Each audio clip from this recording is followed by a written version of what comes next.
네, 2교시 수업 시작하겠습니다. 아마 2026년도 제12회 손해평가사 시험 일정은 아직 확정이 안 됐죠. 12월 달이나 1월 초에 확정이 되는데요.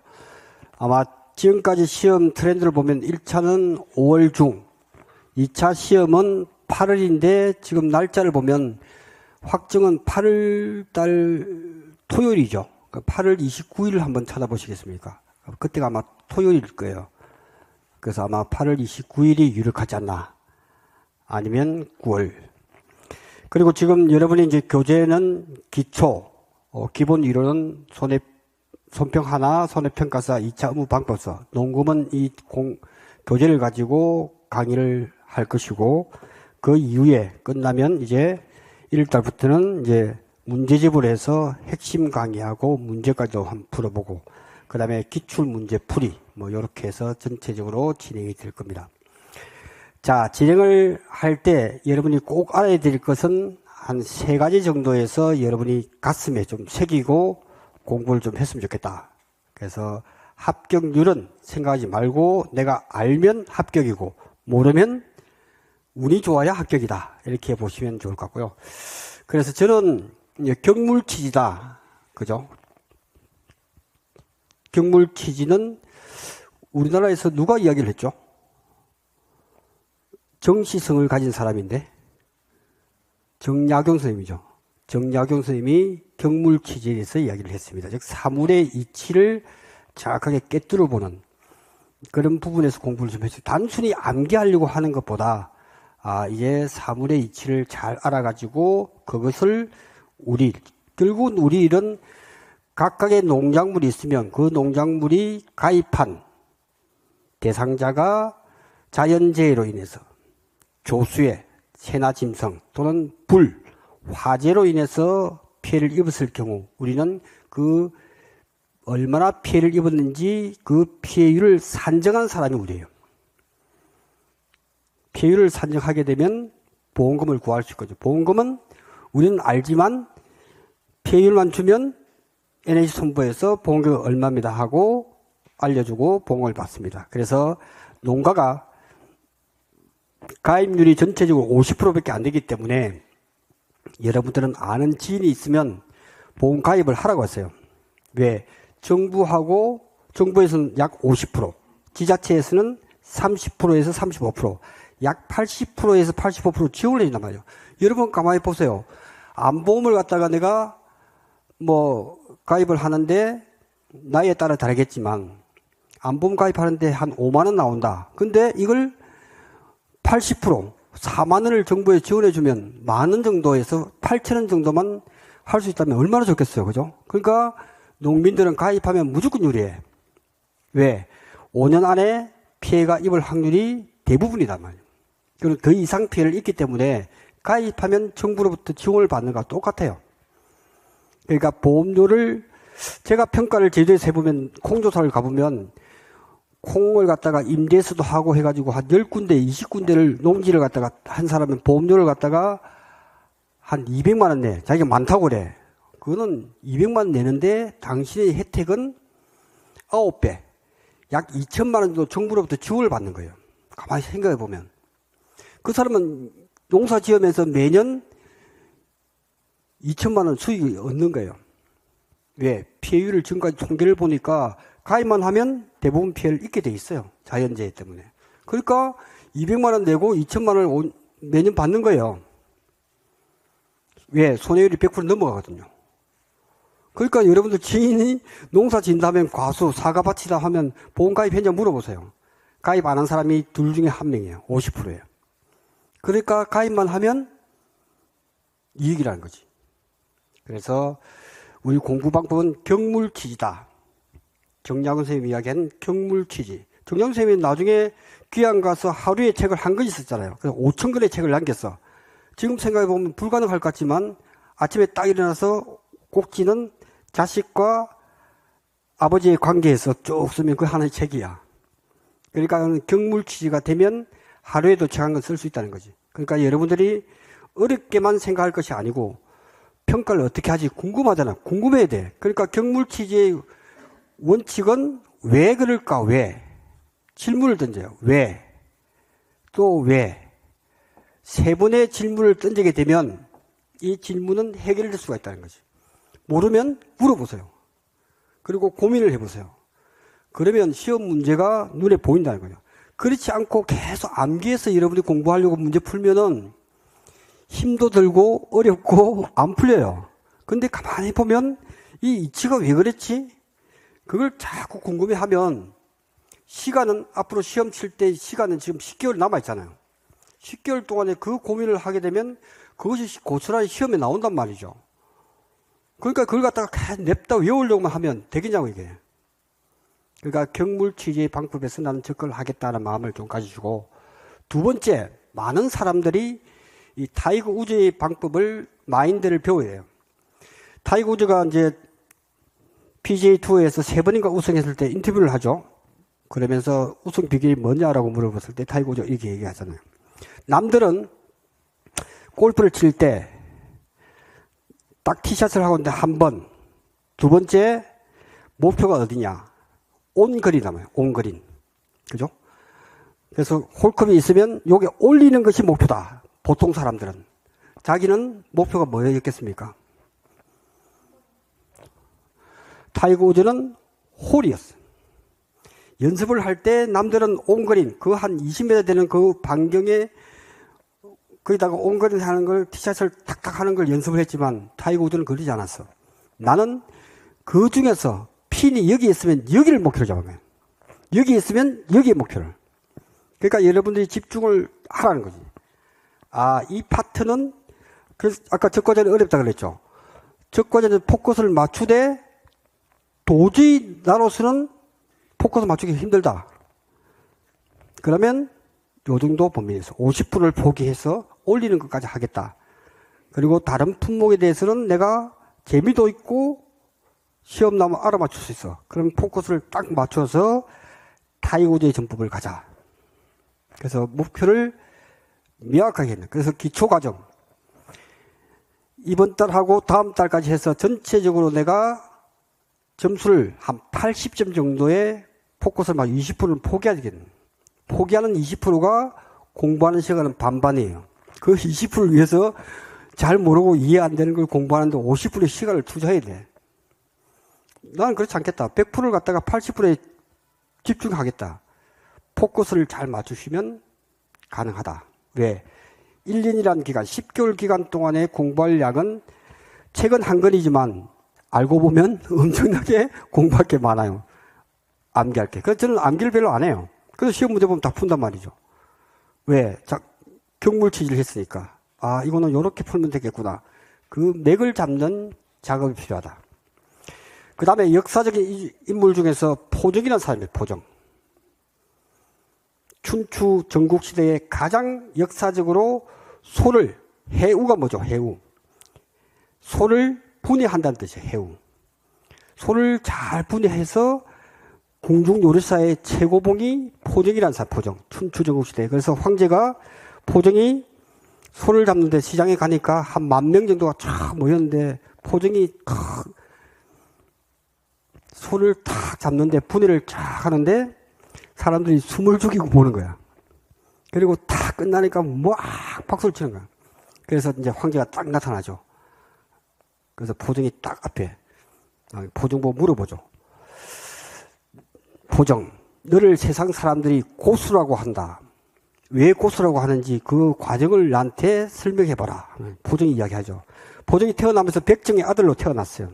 백정의 아들로 태어나서 동네에서는 아주 손을 잘 잡는 신동이었죠. 그러다가 이제 포정이 꿈을 갖게 됩니다. 내가 이 조그만 동네에서 1등 하는 것보다 이 중국 대륙에서 내가 1등을 해봐야겠다. 목표를 세웁니다. 그래서 고수한테 가서 배웁니다. 막 배웁니다. 그러니까 어른도 딱 되니까 손을 딱 보면 순간 탁 죽이고 난 뒤에 안심, 덩심, 뭐 이렇게 분류를 쫙 하면서 타니까 이 소가 칼 한 자루 가지고 1년을 써도 칼이 무뎌지지가 않아. 남들은 칼 갖다가 한 번 잡는데 한 7개를 써야 돼요. 무뎌지니까. 그러니까 안심, 덩심 분류했던.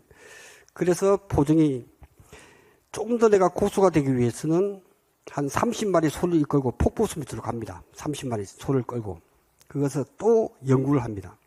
연구를 해보니까 이게 안심과 등심 사이에 간격이 있더라는 거지. 그래서 칼을 딱 들고 손을 잡을 때는 그 간격만 탁 해결하니까 그 좌학분이가 되는 거예요. 그래서 고수가 됐습니다. 그러니까 여러분들의 단계는, 합격의 단계는 시험에 나왔을 때 이런 안심 부분, 등심, 뭐 꼬리 부분, 뭐 목살, 이건 분류만 할 수 있어도 합격이에요. 합격의 범위가. 그래서 손을 잡고 냅다 죽이려고 하는 순간 공부할 분량이 너무 많아져. 그러니까 포중해오를 생각하면서 이렇게 딱 분류를 해야 된다. 아, 요거는 내가 포기할 부분, 공부해야 될 부분, 꼭 알아맞혀야 될 부분. 이런 부분들을 분류하는 게 중요하다. 그래서 지금 이 시간에는 전체적으로 2차 1과목이든 2과목이든 이 범위를 벗어나지 않는다. 그러면 우리가 평가는 약 70개 품목에서 올해는 좀 늘어나겠죠? 계속 늘어나고 있으니까. 뭐 76개에서 70개, 또 70개에서 또 늘어날 거예요. 자, 품목이 늘어난다는 것은 하나의 품목에는 여러 가지 또 품종이 있어. 그러니까 평가할 게 엄청 많아요.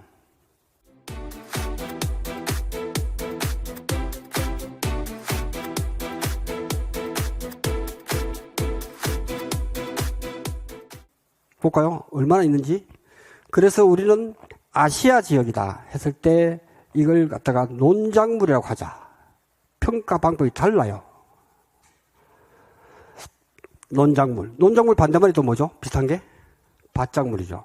이거 얼마나 쉬워. 그 용어가 설명이 이해가 안 되면 바로바로 질문하세요. 평가 방법이에요. 논작물, 밭작물. 아까 전에 어렵다고 한 적과전 품목. 적과전 품목. 이거는 뭐지? 오늘 쭉 한번 보자고요. 그 다음에 과수 12종. 그 다음에 오디, 복분자, 무화과, 감귤, 플러스 더불. 더불이니까 디귿이니까 불업. 비업이니까 블루베리. 작년에 새로 들어봤어요. 이렇게 품목. 그 다음에 생산비 보장 밭작물. 밭작물은 밭작물인데 생산비를 하는 밭작물. 원예시설. 그 다음에 버섯 작물. 카테고리 이렇게 나누는 거예요. 그 다음에 인삼. 인삼. 농업 수입 안정보험. 그 다음에 가축. 시설. 그 다음에 기타. 용어의 정리. 용어의 정의. 이 시험 범위가 전부 다예요. 이 시험 중에서 어느 게 시험에 나옵니까? 다 나옵니다. 10년 동안 계속해서 논작물이 나왔는데 또 나오겠는데 11에 안 나왔어. 그 어떻게 이걸 할 거냐고. 그러니까 다 공부를 하는 게 좋다. 다만 그 중에서 내가 이해가 잘 안 되면 그걸 포기하는 것은 여러분의 취사 선택의 문제다. 그러면 왜 이렇게 구분했을까 하는 게 궁금하잖아요. 평가 방법이 다르다 이거지. 작물의 자라나는 환경과 그리고 피해를 입었을 경우 종합적으로 볼 때 전체를 총괄하는 것은 종합위험이다. 그러니까 일어날 수 있는 경우에서 딱 두 가지야. 종합위험의 반대말은 뭘까요? 네? 일부. 일부를 갖다가 우리 보험회사에서는 일부라고 하지 않고 뭐라고? 특정위험이에요. 특정위험. 종합이니까 하나의 특정위험이잖아. 일부죠. 일부. 같은 말이죠. 이게 종합적으로 흐르는 흐름이에요. 흐름. 그럼 종합위험이 뭐지? 종합위험이라고 하는 것은 일어날 수 있는 모든 경우의 수를 종합위험 하는데 이걸 우리는 자조화라고 하자. 자조화라고 하자. 그 자는 뭡니까? 자연재해, 조는 조수해, 조수는 세조자에 짐승 숫자 해서 조수해, 새나 짐승. 새가 단감을 먹잖아요. 그 콩밭에 조사하는데 저 깜짝 놀라서 제주도가 콩이 엄청 많아요. 여러분 나중에 여행 가보면 콩밭을 못했는데 저도 그렇게 많을 줄 몰랐어요. 엄청 많아. 콩밭이 막 제주 시내예요. 그냥 제주도의 크기가 제주도가 적은 줄 알죠. 조만한 줄 알죠. 서울보다 더 커요. 서울 면적의 3배가 되는 곳이 제주도입니다. 그 남들이 제주도 가면 야 맛집 좀 알려줘. 야 제주도의 넓이가 3배야 3배. 맛집이 한두 개냐고. 그죠? 그 자는 자연재해, 이는 조수해, 또 하나는 화재. 이걸 종합위험이라고 해. 그래서 제목에 적과전 종합위험이라고 해요. 그 다음에 특정위험은 보통 우리나라 VIP 중에 있습니다. 이름이, 그렇죠. 공부했던 거 다 나오네. 태우에. 특정위험 그러면 태우에 태우. 태풍, 우박. 태풍 속에는 강풍이 포함되어 있습니다. 그 강풍이라고 하는 것은 강한 바람이니까 뭔가 규정이 있어야 돼. 그게 태풍인데 강풍이 포함되어 있다. 이 강한 바람이라고 하는 건 TV 잘 보시면 14m/s예요. 초당 14m 이상이 돼야 강풍으로 인정해줘. 그러니까 관측소에서 14m/s 이상의 시험 나올 수 있겠죠. 14m/s 이상일 때를 강풍이라고 하고, 그때 보상해 주는 것이 특정위험은 태우다. 태움. 그 다음에 종합위험은 자주하다. 이렇게 기본적인 것 되고, 특정위험 속에서 좀 더 담보가 여러 개 있을 수 있어. 그거는 그때그때 이 파트를 그려놓고 공부하면 된다 이거죠. 자, 그러면 전체 우리가 시험 나오는 오늘 전체적인 분량을 보자. 논작물이라고 하는 것은 대표적인 게 뭐죠? 벼. 벼가 시험에 90% 이상 나와. 벼. 그 다음에 뭐요? 보리. 그 다음 밀. 그 다음 귀리. 또 하나가 더 있어요. 벼 중에서 사료용으로 쓰는 걸 우리는 조사료용 벼라고 합니다. 조사료용. 도와준다는 뜻이죠. 그칠 조자. 조사료용 벼. 그래서 하나, 둘, 셋, 넷, 5개가 평가 방법이 비슷합니다. 그 중에서 가장 까다로운 것이 벼 품목이고, 전국에 가장 가입을 많이 하는 게 벼 품목이에요. 지금도 날씨가 지금 비가 많이 와가지고 가을에 피해를 많이 입었습니다. 그래서 전국에서 벼 한다 하면 제주도에서도 갑니다. 이렇게 평가하면 돼. 어떻게 평가하지는 좀 이따가 공부할 거라는 거지. 밭작물. 자, 논이라고 하는 것은 이 밭전자에서 우리가 밭에는 밭작물은 물을 싫어해. 물이 있으면 썩어. 그래서 밭작물이에요. 이 물이 필요한 것이 논이야, 논. 그게 논답이라 그러죠. 논답. 그래서 우리가 전답이다 하는 말을 많이 쓰죠. 밭전자에 논.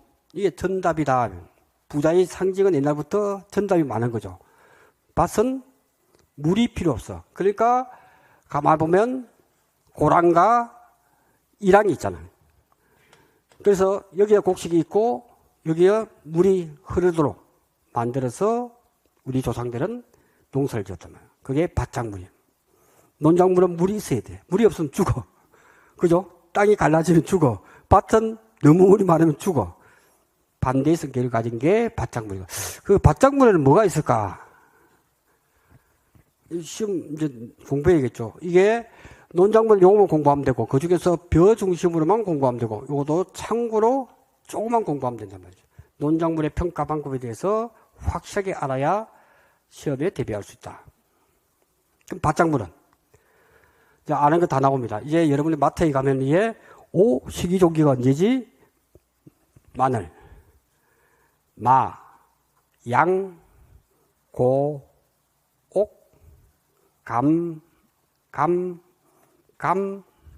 차, 콩, 양 플러스 팥 플러스 노지 수박. 이게 밭작물의 모든 품목이에요. 마가 뭐죠? 마늘, 그 다음 양파, 고구마, 옥수수, 감은 봄 재배 감자, 가을 재배 감자, 고랭지 감자, 차는 보성 녹차, 그 다음에 콩, 그 다음에 양은 양배추, 플러스 팥, 그 다음에 노지 수박. 이 수박 평가를 하면 좋은데, 제가 수박을 좋아하거든요. 평가하면 또 먹어봐야 되잖아, 또. 잘 익었는지. 그죠? 그래서 여기서 시험에 나올 거는 뻔하다. 가장 어려운 게 마늘이라는 품목은 평가할 때 좀 여러 가지 요소가 있기 때문에 시험이 단골이야. 마늘 평가를 잘해야 된다. 마늘은 우리나라에서 저 창녕에서 마늘이 많이 나고 제주도에서도 마늘이 많이 납니다. 엄청 끝이 안 보여. 그래서 여러분이 제주도 가면 대정으로 가면 대정. 제주도가 이렇게 있으면 요 정도 가면 대정이야. 여기 가면 끝이 안 보여. 여러분 이제 제주도 갈 때 관광만 했지만 이제 위에 가면 폭이 엄청 많아. 남부지방에는 감귤도 많이 키우고, 그 다음에 여기 가면 대정이라는 곳에 가면, 대정읍에 가면 엄청나게 마늘을 많이 심습니다. 그래서 마늘, 그 다음 양파, 고구마, 옥수수, 감자, 차, 콩, 양, 팥. 이 품목에서 시험에 잘 나오는 게 마늘이야, 마늘. 왜 그럴까라고 봤을 때 보통의 평가를 할 때는 우리가 어떻게 한다? 샘플링 하는 거죠. 요 보세요. 요 전체가 다 있잖아요. 그럼 전체가 있으면 전체를 다 우리가 조사를 하면 좋은데 그걸 갖다가 우리는 뭐라 그러죠? 그렇죠. 이게 이제 공부하다 보면 우리가 TV에서 많이 나오죠. 뭐 조사할 때 전수조사 하면 전체를 다 조사하는 걸 전수조사. 일부만 하는 걸 뭐라고 그러죠? 그죠? 표본조사. 얼마나 쉬워. 전체를 조사하는 것은 정확도가 높죠. 근데 뭐가 많이 걸립니까? 시간이 많이 걸려. 그러니까 인건비가 안 나와요. 한 번 평가하는데 한 5시간씩 걸려버리면 하루에 2개밖에 못해. 그러니까 생각해낸 게 표본조사. 즉 전수조사는 전체를 다 한단 말이에요. 1000제곱미터면 전체를 다 조사를 해야 돼요. 그러니까 너무 적게 하니까 표본으로 하나, 둘, 셋, 네 군데, 면적에 따라서 5군데 이렇게 하는 걸 표본조사라고 한다. 그래야 경비를. 그래서 여러분이 30만 원을 벌기 위해서는 콩조사한다 그러면 보통 한 10군데 정도 계약자 만나서 주소 만나서 쭉 한 바퀴 보고 평가 탁탁탁탁. 콩조사할 때는 훌라후프를 탁 던집니다. 4군데를 던져서 거기서 수확물을 채취해서 무게를 댑니다. 그죠? 그렇게 하는 것이 표본조사다. 그 조사 방법은 몇 가지가 있다? 전수조사와 표본조사. 대부분 표본조사를 원칙으로 한다. 그래서 계약자가 표본조사하고 난 뒤에 피해율이 50%라고 주장하고 우리 해보니까 30%다. 갭이 있으니까 전수조사 해주세요. 알겠습니다. 하면 돼. 그죠? 또 하나가 특이한 것이 벼 품목에만 또 있더라고요. 벼 품목에서는 특별하게 수량 요소 조사가 있어요. 수량 요소 조사가 있더라. 그래서 시험이 잘 나온다. 왜? 나머지는 표본조사에서 다 평가하는데 유일하게 평가 방법이 3가지가 있는 가장 많은 품목은 무슨 품목이요? 벼. 왜 그럴까? 또 항상 왜 그럴까? 벼는 태풍이 왔다 하면 전국에 농사를 그죠? 엄청 많이 짓잖아요. 전국에 골고루 벼를 심기 때문에 평가할 게 너무 많아. 그러면 표본조사도 시간이 걸리니까 오직 수로서 양을 측정한다 해서 수량효 조사. 그러니까 이거는 면적에 관계없이 무조건 내포기를 가지고 평가를 합니다. 내포기? 시험 나올 수 있겠죠. 기본적으로. 내포기다. 이게 하나의 포기잖아. 그죠? 내포기를 가지고 평가를 다 해버려요. 신기하죠? 그러니까 정확도는 떨어질 수 있지만 빨리빨리 해서 빨리빨리 보험금 주기 위해서 만든 것이 벼 품목의 수량효 조사. 수량효 하나, 둘, 셋, 넷, 네 포기를 다 해버려요. 그럼 어떻게 할 것 같아요? 그러니까 하나, 둘, 이걸 뭐라 그러죠? 그렇죠. 이삭이요, 이삭. 혹시 어릴 때 이삭 죽기 해보신 분? 그럼 50대라는 거죠? 그죠? 이삭 죽기는 포기를 이렇게 베는데 이삭이 탁탁 떨어진다면 그걸 죽기를 어릴 때 했잖아요. 초등학교 때. 이삭 죽기. 아까 보니까. 그게 이삭 죽기예요.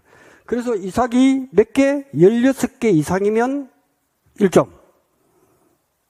16개 미만이면 2점. 점수를 정하는 거예요. 그거 다 평가하는 거예요. 그 다음에 이삭이 있으면 이삭에 뭐가 붙어 있죠? 이게 나달이죠, 나달. 나달이죠, 나달. 나달 개수를 또 해야 돼요, 우리 평가사가. 이게 51개냐, 61개냐, 71개냐, 81개냐, 81개 이상이냐. 이렇게 1, 2, 3, 4 점수 매기는 거. 16개 포기가 미만이면 1점, 이상이면 2점. 점수로 한다니까. 왜 그렇게 하죠? 곡식이, 요게 이삭수가 적으면 피해를 많이 입었잖아. 그리고 나달수가 1점, 2점, 3점 하면 71개면 몇 점? 3점이에요. 그 점수가 많으면 수확량이 많다는 거고, 그 다음에 점수가 적으면 수확량이 적기 때문에 피해가 많다는 거예요. 그래서 수로 양을 측정하잖아요. 표본조사할 때는 홀대기에다가 이렇게 쭉쭉 합니다. 평가사들이. 그리고 그걸 무게를 재요. 무게를 재면 그 무게가 우리가 쌀을 살 때 이렇게 쌀이 말라 있습니까? 촉촉한 상태예요. 쌀 구매하면 쌀이 예? 말라 있죠. 그럼 기준이 뭐예요? 바로 마른 상태의 쌀이다 이거지. 그러니까 거기에 들어가는 요소는 함수율이다. 수분을 머금고 있는 상태로 밖에 우리가 평가할 수밖에 없잖아요. 아, 그걸 고려해 줘야 되구나. 그걸 그대로 공식에 들어가는 거예요. 그럼 함수율은 품종에 따라서, 품목에 따라서 이게 함수율이 정해져 있어요. 그것도 암기를 해야 돼.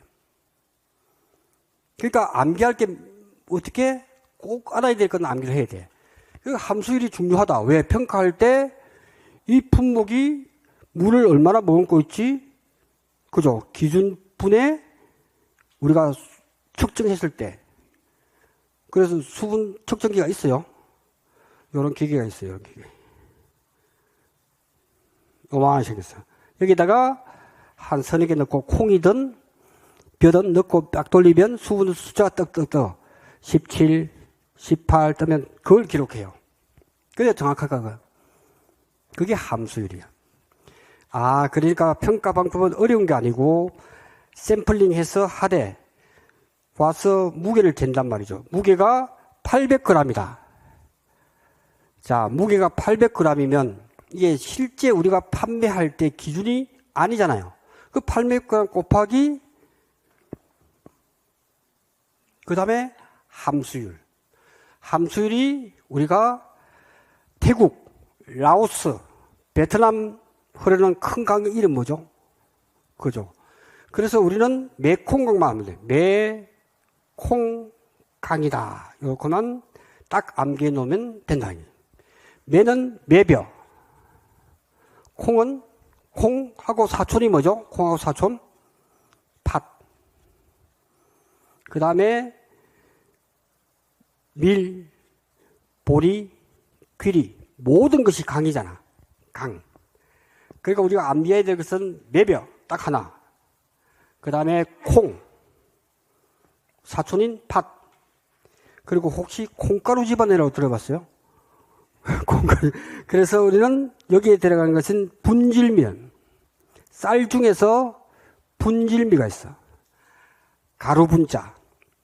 왜 가루 분자냐 하면 우리가 떡을 해 먹을 때 쌀을 갖다가 벼를 베서 물에다가 하루 이틀 불려서 그 다음 갈잖아요.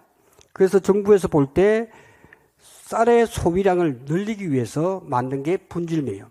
이 분질미의 품종은 아폴로 13호다 그러면 그거는 바로 갈면 갈려요. 바로 밀가루가 돼. 그 이름이 분질미야. 그래서 분질미가 여기에 들어가요. 매콩강에서 함수율이 기준 함수율. 기준 함수율은 기본적으로 이 품종은 매콩강은 15%, 이는 14%. 밀보리 길이 기타 찰벼는 몇 프로인가요? 13%. 그러니까 암기할 거는 매콩만 알면 되겠죠. 모르는 게 나오면 전부 다 13%. 그러니까 15%, 14%, 13%도 이제 공부하다 보면 헷갈려. 위가 13인가? 14인가 헷갈려. 높은 것부터 15, 14, 13. 그래서 14가 생각이 안 나기 때문에 콩자로 시작되는 말은 많이 없어. 가슴이 뭐 뛴다고요? 콩닥. 몇 자? 4자. 그러니까 14%예요. 그러니까 800g 곱하기 1-0.14%는 0.14니까 콩이라고 하면 이거분에 측정을 하니까 시험 문제에서 17%다. 우리가 측정해 본 결과. 실제 측정한 거 제시하잖아요. 17%. 그러면 0.17. 이렇게 하면 된다. 이게 실질적인 수확량이라. 그래서 단위 면적당 수확량을 이렇게 하는 것이 표본조사에 벼조사할 때 핵심이더라. 그런데 시험에 잘 나오는 이유가 표본조사 할 때 여기에서 또 하나가 더 들어와. 그게 그래서 자꾸만 이렇게 보면 어려운데 내가 이해를 해야 시험 문제에서 틀리잖아요. 이게 로스율이라고 해요. 로스율. 로스가 뭐죠? 로스. 뭐 잃어버리다. 그죠? 로스율이라고 하는 것은 잘 보세요. 벼에서는 어떻게 된다? 우리가 트랙터를 가지고 컴바인을 가지고 쭉 하면 벼가 자동으로 벼지면서 요즘은 다 해서 탁 오는데 바람이 엄청 세. 그래서 불순물이 안 들어가고 진짜로 바로 정비소로 갈 수 있어. 근데 손으로 벼서 여러분 이제 이게 뭐죠? 이걸 갖다가 홀택이라고 그래요. 홀택이. 새사랑처럼 좁좁한 거 있잖아. 그러다가 여러분 다 해야 될 거예요. 표본조사하면 이게 비닐을 깔아놓고 홀대기 하나 설치해 놓고 그 다음에 벼 온 걸 갖다가 탁 해서 걸쳐서 툭 이렇게 해. 그렇게 하면 쑥쑥쑥 바람을 이렇게 날려야 돼. 근데 송풍기보다는 불순물이 섞여 있어. 그것이 통계야. 그게 7%. 그러니까 로스율 7%는 기억을 해야 돼. 로스율 7%가 있기 때문에 요거 800g 곱하기 1 마이너스 분질미라고 하면 14. 예를 들어서 이것이 4배다 하면 이게 얼마가 됩니까? 그렇죠. 0.15가 된다. 얼마 쉬워. 그 다음 1 마이너스 측정 함수율은 준단 말이죠. 알 수가 없으니까. 평가사가 이 농지에 대해서 해보니까 17%도 하면 0.17 이렇게 하는 거예요. 그죠? 프로테이지는 17%는 0.17을 다 알죠? 이게 설명 안 해도 되죠? 17%는 0.17이죠. 이렇게 곱하기 로스율이 있단 말이에요. 로스율이 있기 때문에 불순물이 섞여 있단 말이에요. 그게 7%이기 때문에 여기 들어가는 1-0.07. 그러니까 800g 곱하기 1 마이너스 매벼. 매벼는 얼마요? 0.15. 시험 문제에서 측정 함수율이 17% 하면 1 마이너스 0.17 곱하기 1 마이너스 로스율 7%. 실풀은 0.07이죠? 요렇게 하면 딱 끝나. 평가할 때. 무게질 때. 수확량을 할 때, 요렇게. 분모에는 이제 가로, 세로 다 주면 대입만 하면 돼요. 그리고 1-0.7도 지금은 쉬워 보이는데 로스율이 플러스인가 마이너스인가를 헷갈리면 시험 칠 때. 그래서 우리는 처음부터 0.93을 바로 암기하는 게 좋다. 실풀을 빼니까. 그죠? 여러분이 실수할 걸 미리 알려주잖아. 1 플러스인가 마이너스인가 헷갈린다니까요. 그러니까 헷갈리는 팩트를 우리는 아예 처음부터 없애버리자. 0.93을 곱해버리면 아무 문제 없다. 이게 바로 벼 품목을 평가하는, 표본조사를 평가하는 방법이더라. 수량요소는 수로서 네 포기로 모든 걸 평가하되 이삭수, 나달수 이런 걸 가지고 평가하구나. 좀 더 요소가 있는 것은 배우면서 하면 되니까. 기본적인 권리를 갖고 가면 전체를 다 오늘 아는 게 중요하잖아요. 그죠? 그렇게 하면 얼마다. 근데 기준은 단위 면적 땅이니까 요거는 우리가 표본조사에서 하나, 둘, 셋, 네 군데에서 네 포기. 가로, 세로, 무게. 여기다가 1m 곱하기 50cm 곱하기 4개. 이게 분모에 들어올 거야. 그래야 단위 면적당 무게가 딱 나오니까 그걸 전체 1000제곱미터의 농지에서 나올 수 있는 수확량으로 바꿔줄 수 있잖아요. 그러니까 평가 방법이 그닥 어렵지 않다. 왜? 기준만 정확히 알면. 그래서 그러면 기준이 뭐지? 농작물은 평년 수확량입니다. 평년 수확량의 개념이 와야 기준이 되잖아요. 그 평년이라는 게 뭐냐? 평년이라는 의미는 우리가 평년 강우량, 우리가 TV에서 나올 때 평년 강수량, 평년 강우량이 130mm였다. 수원 지역이. 그 의미는 130mm가 작년에 그렇게 왔다는 겁니까? 아니면 5년 동안의 평균이 해보니까 그랬다. 어느 것 같아요? 그렇죠. 앞으로 평년 강수량 TV에 나오면 5년 동안의 강수량이 100, 200, 130 이렇게 쳐보니까 5년 동안의 평균이거든. 마찬가지예요. 그래서 지금부터 여러분 공부할 때 평년 수확량이라고 해서 평년이라고 하는 것은 평균적인 1년 동안의 수확량이니까. 그래서 1년에 하는 것이 아니고 몇 년? 5년이라는 거예요. 5년 동안의 평년 수확량을 가지고 모든 조사의 기준이 돼요. 이 농지는 알 수가 없잖아요. 그래서 5년 동안에 이 농지에서 1000제곱미터에서 이만큼 수확이 됐는데 이번에 태풍으로 인해서 폭염으로 인해서 폭우로 인해서 멧돼지가 다 먹어가지고 피해를 입었다. 보상해 주세요. 그 기준이 뭐냐고. 그래서 5년 동안의 평년 수확량은 이 농지가 1000제곱미터에서 10,000kg다. 수확이 됐다고 하면 단위 면적당 1000제곱미터 10,000kg니까 단위 면적당 얼마나 나왔다는 거죠? 10kg죠. 10kg per 단위 면적당. 1제곱미터에서 얼마나? 10kg가 나온 그런 농지인데 이번 태풍으로 인해서 조사를 해보니까 그죠? 이렇게 계산해서 하면 단위 면적 수확량이 평년 수확량 대비해서 많이 줄었구나를 압니다. 그래서 그 비율을 산정해서 보험금을 주겠다는 거죠. 자, 마지막 정리한다면 평가 방법은 10가지 파트가 있는데 그 중에서 농작물에 관련된 것은 6개 파트다.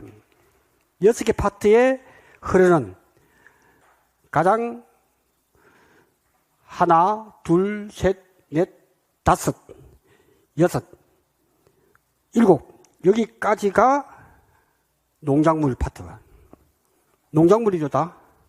그 다음에 가축, 시설, 그러니까 6개, 7개 파트는 평가 방법이 유사하구나. 그러면 오늘 이 시간 이것시에서는 논작물부터 먼저 어떤 품목을 평가하고 그 평가할 때 기본적으로 흐르는 것은 평가 요소가 뭐다 하는 부분에서 벼 품목일 때는 저렇게 평가를 하면 되겠구나. 그게 시험에 나온다니까. 자, 이렇게 해서 잠시 쉬었다가 다음 시간에는 이제 밭작물에 대해서 오늘 전체를 다 공부하는 거예요. 1년에 공부할 걸 오늘 다 하는 거예요. 그 전체를 알아야 공부하기 재밌을 거 아니에요. 그죠? 잠시 쉬었다가 10분 쉬었다가 다음 시간 3교시 진행하겠습니다.